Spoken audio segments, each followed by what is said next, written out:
Anda menyaksikan Kompas Bisnis bersama saya Bremana Tenaya, Saudara. Presiden Prabowo Subianto resmi meluncurkan Koperasi Desa Merah Putih pada 21 Juli 2025.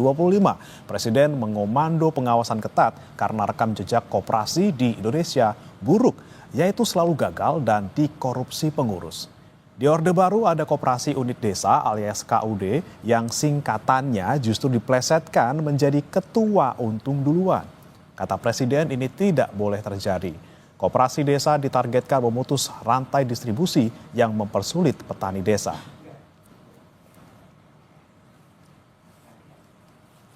Sampai saat ini pemerintah sudah meresmikan 80.081 kelembagaan koperasi desa Merah Putih. 108 koperasi pun sudah mulai beroperasi. Agar bisa beroperasi penuh, Kopdes Merah Putih membutuhkan modal sekitar 400 triliun rupiah. Dalam dokumen Rencana Pembangunan Jangka Panjang Nasional, pemerintah menargetkan rasio volume usaha koperasi terhadap produk domestik bruto atau PDB hanya 1,1%. Sedangkan di masa Indonesia Emas, sumbangan koperasi diharapkan mampu mencapai 5%.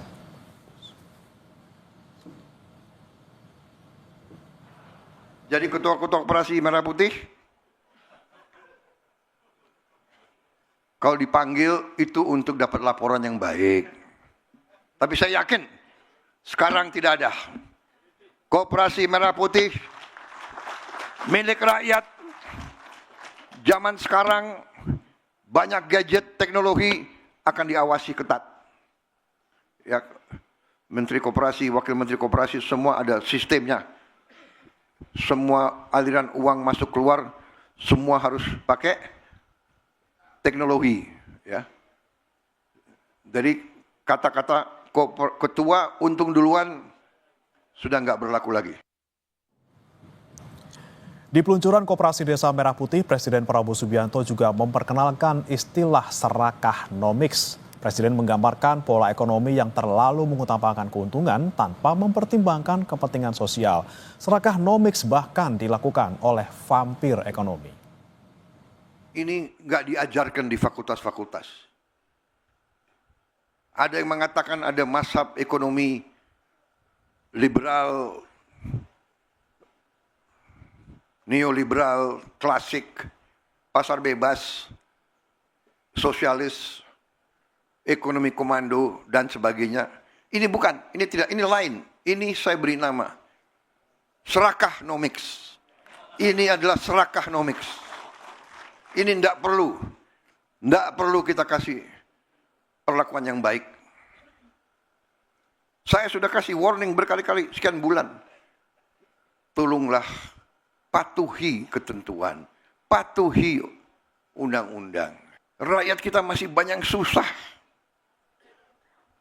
Ada yang mau cari keuntungan di atas penderitaan rakyat, itu namanya adalah mengisep darahnya rakyat. Itu adalah menurut saya parasit, mengisep darah. Vampir ekonomi. Presiden Prabowo Subianto di peluncuran Koperasi Desa Merah Putih bilang rekam jejak gerakan koperasi hampir selalu gagal karena korupsi.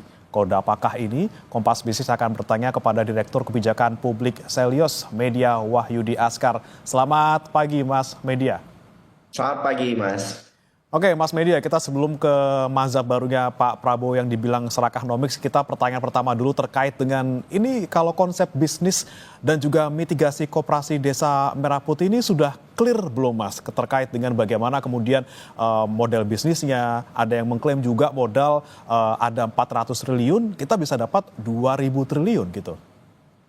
Iya, sebetulnya kalau dari segi konsep koperasi itu nggak ada yang salah ya. Tetapi memang salah satu kritikan yang paling penting untuk dijawab pemerintah adalah apakah koperasi dalam konteks pengembangan yang inovatif dan dikelola oleh anggota itu betul-betul terwujud di Koperasi Desa Merah Putih hari ini.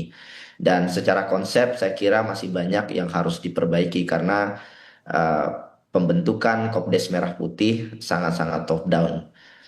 Untuk konsep-konsep yang lain termasuk pembiayaan, tata kelola, saya kira hari ini termasuk juga kepala-kepala desa itu juga masih menunggu arahan dari pemerintah. Dan Pak Budi Ari sudah bilang bahwa ini kebijakan pakai insting. Hmm. Jadi ini yang sebetulnya harus diperbaiki oleh pemerintah. Nggak bisa puluhan triliun nanti dana yang disalurkan untuk operasi Desa Merah Putih, tapi kebijakannya berbasis dengan insting. Ada banyak hal sebetulnya Mas yang perlu ditinjau ulang dari pembentukan Kopdes Merah Putih ini. Hari ini terbentuk 80.000 Kopdes, cuman kan cepat tidak selalu tepat. Mendirikan 80.000 koperasi dalam 3 bulan kan memang bisa aja. Toh faktanya juga pemerintah kan memaksa desa-desa itu membentuk koperasi. Kalau tidak membentuk Kopdes, maka dana desa nggak akan turun. Maka PR berikutnya adalah menjadikan 80.000 Kopdes ini menjadi Kopdes yang beneran aktif dan kemudian bermanfaat untuk masyarakat. Hmm. Ini bagian paling pentingnya karena koperasi hari ini lebih dari 60.000 koperasi itu tidak aktif.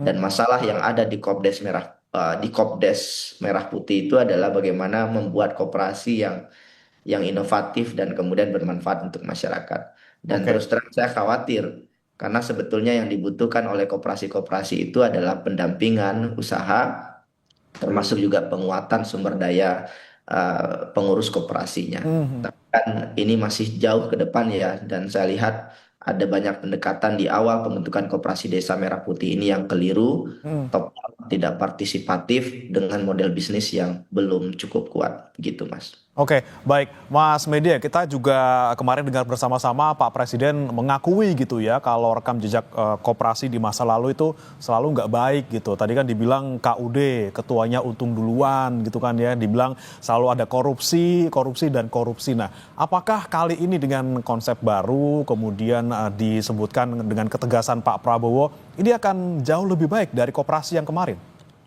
Logikanya sederhana ya, jika tidak ingin mengulang masa Orde Baru, jangan ulang skema koperasi Orde Baru. Nah, faktanya hari ini Kopdes Merah Putih dibentuk dengan skema yang sama seperti halnya di masa Orde Baru. KUD-KUD itu jadi sebelum tahun 98 ya, itu jadi alat distribusi proyek dan logistik termasuk logistik politik. Jadi bukan instrumen kemandirian ekonomi rakyat. Dan Kopdes Merah Putih arahnya menunjukkan gejala yang sama. Dibentuk atas perintah politik, dikontrol oleh negara dan hari ini dikontrol oleh beberapa kementerian ya. Jadi Hmm. semangat koperasi dari anggota oleh anggota untuk anggota itu belum betul-betul terwujud. Jadi kalau Pak Prabowo tidak ingin mengulang masa Orde Baru, ya tinggalkan model koperasi yang sifatnya top down dan bentuk koperasi yang tumbuh dari bawah berbasis komunitas dengan skema demokrasi ekonomi yang kuat begitu. Jadi Hmm. ini yang saya kira pemerintah harus mulai untuk melihat bagaimana dampak dari koperasi-koperasi ini bagi masyarakat ke depan. Oke. Karena serang dari riset yang kami lakukan, kami mewawancarai kepala desa, banyak kepala desa yang masih bingung dan 76% kepala desa itu menolak skema penggunaan dana desa sebagai penjamin untuk pinjaman koperasi dan juga menolak penggunaan dana desa untuk digunakan secara masif untuk pembentukan dan pelaksanaan Kopdes Merah Putih ini. Hmm. Oke, kemudian ini kan dari awal konsepnya memang dari atas ke bawah gitu ya, bukan berangkat dari kebutuhan masing-masing ataupun warga desanya sendiri. Kemudian tadi juga ada sebutkan berdasarkan riset ataupun studi yang Anda lakukan, 76% ini bahkan masih bingung gitu ya dan tidak setuju dana desa digunakan untuk membiayai koperasi Desa Merah Putih. Kemudian kalau misalnya Pak Prabowo bilang pengawasannya akan nanti di kepala desa, bagaimana kemudian koperasi ini tidak korupsi lagi. Bisa kita pastikan kepala desa ini bisa menjalankan tugas tersebut? Ya, ini semua masyarakat akan melihat ya siapa kepala desa di desanya masing-masing. Dan persoalannya nggak semua kepala desa punya kapasitas. Terus yang kedua pasti akan ada konflik kepentingan. Hmm. Misalkan skema kredit dan penyaluran modal ya, itu ada skema segitiga rente antara dana desa, kemudian penyaluran pembiayaan via koperasi Desa Merah Putih dan jaminan kemudian pinjaman dari BUMN. Dan kalau pengawasannya tidak jelas ya, Artinya kepala desa kemudian menyalurkan ke pihak-pihak seperti pengurus koperasi, lalu macet gitu ya. Dan masyarakat harus tahu yang dirugikan adalah masyarakat desa itu sendiri karena yang jadi penjamin itu adalah dana desa. Hmm. Artinya masih banyak sekali PR untuk tidak hanya mengawasi dana desa ya. Saya kira part itu juga harus diklarifikasi oleh pemerintah bahwa yang salah itu bukan kepala desa juga. Hmm. Kalau perlu dilihat kembali juklak juknisnya dan itu kan yang bikin adalah kementerian masing-masing ya. Ada beberapa kementerian yang terlibat dan itu yang harus dilihat apakah juklak juknisnya mendorong pembentukan koperasi desa yang memungkinkan bisa diawasi dengan baik. Jadi sebelum kemudian bisa menyalahkan kepala desa, lihat dulu aturannya apakah betul-betul sudah inklusif begitu, Mas. Oke, kemudian pengawasan yang seharusnya dilakukan nanti ketika memang sudah berjalan semuanya seperti apa, Mas Media? Apakah sesimpel tadi katanya kita sudah zaman digital, semua udah punya gadget, bisa ngelaporin, semuanya sistem bisa dilihat secara online. Apakah sesederhana itu?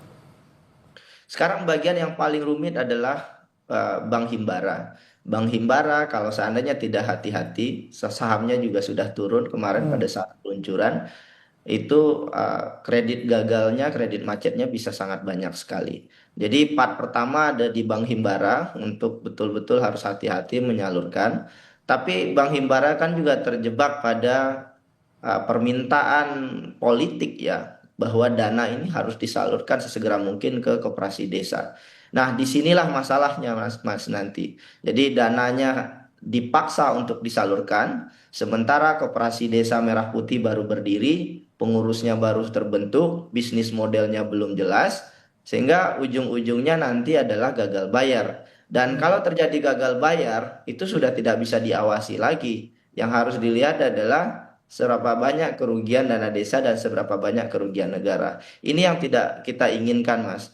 Dan oke, sistem mitigasi secara digital mungkin bisa dilakukan. Hmm. Tapi kan nggak sesederhana itu. Ada 80.000 desa dan itu harus dibangun dengan cepat sistem pengawasannya. Dan nggak bisa sifatnya top down. Selama ini pengawasan yang sifatnya top down itu gagal. Jadi pengawasan ya harus di level lokal. Itu kenapa Koperasi Desa Merah Putih ini banyak dikritik karena sangat top down. Artinya skema pengawasan berdasarkan pengawasan anggota itu sangat minim. Oke. Bahkan Mas, sebetulnya dari data-data yang kita kumpulkan di lapangan, masyarakat itu taunya bahwa Koperasi Desa Merah Putih ini adalah programnya Pak Prabowo. Hmm. Implikasi negatifnya adalah karena programnya Pak Prabowo, kalau nanti koperasi simpan pinjam, kemungkinan besar masyarakat nggak akan mau bayar untuk bayar kembali ya pinjamannya. Ini Oke, bukan karena permintaan saya, dibilang ini tapi sudah punya permintaan pemerintah, kalau kita gagal bayar ya udah nanti pemerintah juga yang akan nambelin gitu ya, Mas Media ya. betul sekali. Kemudian, Ini pernyataan kepala desa ya, bukan pernyataan saya. oke, baik. Kepala desa itu takut untuk bicara. Iya, itu pernyataan dari kepala desa dari riset ataupun studi yang Anda lakukan. Kemudian ada yang bilang ini kontribusi koperasi terhadap PDB hanya diproyeksinya 1,1%. Kemudian apakah memang koperasi ini bisa berdampak signifikan pada ekonomi kita? Jangan dijawab dulu, Mas Media. Kita akan kembali dalam Kompas Bisnis usai jeda berikut.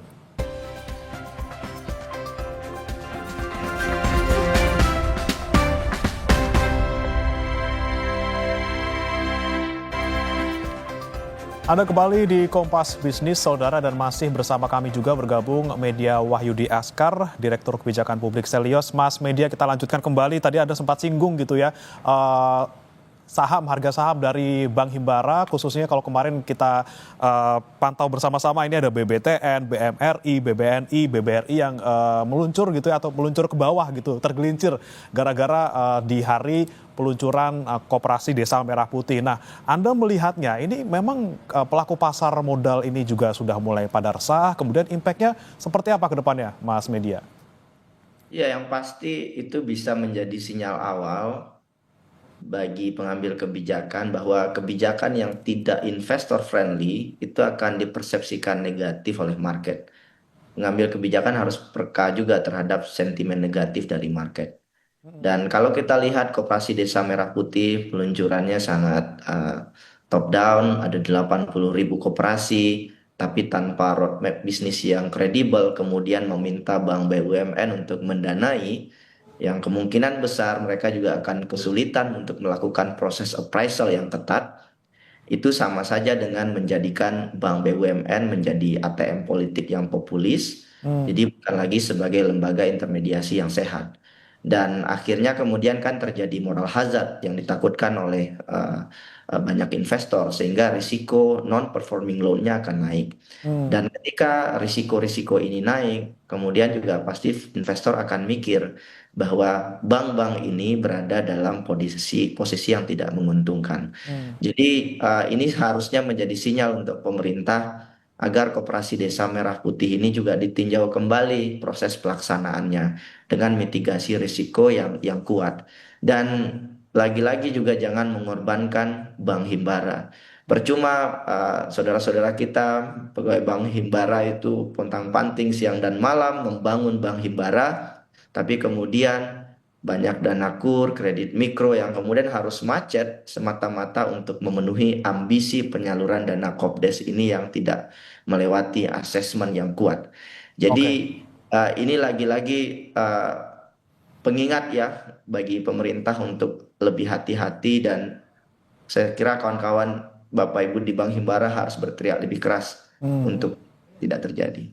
Oke, kekhawatiran publik terutama pelaku pasar modal nih terkait dengan Bank Himbara yang jadi bempernya Kopdes Merah Putih perlu kita cermati juga ya Mas Media ya. Kemudian tadi pertanyaan saya sebelum jeda terkait dengan kontribusi koperasi terhadap PDB tahun ini kan diproyeksi 1,1%. Bahkan kalau nanti di Indonesia Emas 2045 gitu ya, itu hanya 5% nih Mas Media. Bisa nggak kita simpulkan bahwa adanya koperasi ini sebenarnya tidak signifikan buat perekonomian kita? Iya, sesederhana kalau tidak ingin ekonomi buruk, jangan bikin masalah baru. Dan saya melihat Kopdes Merah Putih ini berpotensi menimbulkan masalah yang baru. Jadi estimasi yang dilakukan oleh Selios itu diperkirakan risiko gagal bayarnya itu mencapai 85 triliun selama 6 tahun masa pinjaman. Dan ini membebani pemerintah desa sebagai penanggung jawab. Jadi ada kehilangan opportunity cost juga ya yang ditanggung oleh sektor perbankan, dan itu jumlahnya mencapai 76 triliun. Dan sedikit banyaknya ini pasti akan mempengaruhi pertumbuhan ekonomi karena dana berputar jatuh kepada rente underground ekonomi dan kemudian tidak bermanfaat untuk masyarakat di bawah begitu ya. Jadi menurut saya pertumbuhan ekonomi tetap harus dikejar, tetapi jangan sampai justru malah program-program ambisius ini membuat negara kehilangan kapasitas fiskal untuk membangun masyarakat. Dana desa itu adalah instrumen fiskal yang paling kuat mencegah kemiskinan. Dan kalau itu kemudian dijaminkan untuk Kopdes dan kemudian gagal bayar, desa akan rugi banyak hal, banyak uang, dan tidak berdampak signifikan bagi pembangunan ekonomi di desa. Dan satu Oke. lagi, ini juga kemungkinan bisa terjadi trade-off untuk dana bantuan sosial, Mas. Karena bantuan sosial kita secara persentase terhadap GDP sudah berkurang. Hmm. Kopdes Merah Putih memakan dana yang juga sangat tidak sedikit. Oke. Begitu, Oke, Mas. baik, baik, Mas Media. Kemudian sekarang kita sentuh terkait dengan istilah baru yang disebut oleh Pak Prabowo, serakanomics gitu ya. Dibilang tidak boleh ada vampir ekonomi. Ini kemudian sebenarnya kode untuk siapa sih, Mas Media? Apakah khusus buat pengusaha ataupun orang-orang yang tergabung ataupun terlibat dalam proses penggilingan beras misalnya? Karena kita tahu yang kemarin terjadi ini adalah terkait dengan beras oplosan. Seperti apa Mas Media melihatnya? Karena kalau beras oplosan ya, pemainnya justru pemain-pemain besar. Jadi bukan usaha penggilingan padi yang ada di desa-desa. Ini swasta-swasta yang kuat, yang sebetulnya punya koneksi dengan elit, yang sebagian juga ada di pemerintah. Hmm. Jadi ada pepatah Melayu itu, Mas, menepuk air di dulang terpercik muka sendiri. Hmm. Ingin menyindir orang lain, sebetulnya yang serakah itu jangan-jangan adalah mereka yang punya power yang saat ini ada di kekuasaan. Karena pengusaha kecil itu nggak mungkin serakah karena nggak punya koneksi, apalagi masyarakat nggak mungkin serakah. Jadi yang paling mungkin serakah itu adalah penguasa itu sendiri. Dan dalam konteks koperasi Desa Merah Putih, sebetulnya di banyak negara koperasi itu adalah swasta, bahkan prinsipnya memang swasta. Tapi ini kan diambil alih oleh negara sebagai program strategis nasional, dan ini kemudian juga akhirnya menghisap juga sangat besar sumber daya yang ada di desa, yang sebetulnya kemudian ini menyandra banyak entitas ekonomi termasuk juga pelaku koperasi yang saat ini sudah berdiri. Jadi menurut saya Serakahnomics ini juga jangan digulirkan untuk kemudian melihat swasta-swasta yang buruk begitu ya. Sebetulnya swasta-swasta yang buruk juga yang paling tahu itu adalah pemerintah. Jadi tidak perlu dilempar ke masyarakat siapa swasta-swasta itu. Kalau memang banyak swasta yang melanggar, swasta besar ya, Hmm. ya ini saatnya pemerintah untuk me- ya mengantisipasi dan kemudian menyingkirkan mereka dari ekonomi kita. Tapi Oke. swasta yang kuat itu adalah swasta yang terafiliasi dengan kekuatan elit begitu, Mas. Nah, ini yang kemudian penting untuk dicermati ya Mas ya. Kemudian jangan sampai hanya menuding pihak, namun juga kemudian bagaimana tindak lanjutnya dan juga mungkin mawas diri gitu ya. Apa yang kemudian dilakukan oleh pemerintah sendiri terkait dengan kebijakan-kebijakannya, termasuk salah satunya Kopdas Merah Putih. Jangan sampai sekali lagi tadi ya bisa membebani fiskal kita, kemudian pertumbuhan ekonomi kita juga susah untuk naik kembali. Terima kasih Mas Media Wahyudi Askar, Direktur Kebijakan Publik Selios sudah bergabung bersama kami di Kompas Bisnis. Selamat pagi.